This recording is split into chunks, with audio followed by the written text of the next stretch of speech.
বিতর্কিত সেই ক্যাচ নিয়ে যা বললেন প্রোটিয়া অধিনায়ক। টি-20 বিশ্বকাপ ফাইনালের শেষ ওভারে 6 বলে দক্ষিণ আফ্রিকার প্রয়োজন ছিল 16 রান। প্রথমবার ফাইনালে ওঠা দক্ষিণ আফ্রিকা তখন বিশ্বকাপ জয়ের স্বপ্নে বিভোর, কিন্তু সেই ওভারেই প্রথম বলেই সব এলোমেলো হয়ে যায়। লং অফে বাউন্ডারির সঙ্গে লুকোচুরি খেলে দুর্দান্ত এক ক্যাচ নেন সূর্যকুমার যাদব। তাতেই সাউথ আফ্রিকার স্বপ্ন ভেঙে চুরমার হয়ে যায়। কিন্তু সেই ক্যাচ নিয়ে বিতর্ক ডালপালা মেলেছে। ডেভিড মিলার কি আসলে ছক্কা মেরেছেন নাকি আউট হয়েছেন তা নিয়ে সামাজিক যোগাযোগ মাধ্যমের পক্ষে বিপক্ষে বিস্তর আলোচনা চলছে। এবার এই বিষয়টি নিয়ে মুখ খুললেন দক্ষিণ আফ্রিকার অধিনায়ক অ্যাডেন মার্কাম। তিনি বলেন, সত্যি বলতে আমি এটা এখনও দেখতে পারিনি। হ্যাঁ, রিপ্লেতে একটু দ্রুতই হয়েছে।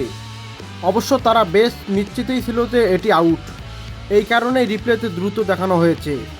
হার্দিক পান্ডিয়ার করা ইনিংসের শেষ ওভারের প্রথম বলটি ছিল ফুল টস।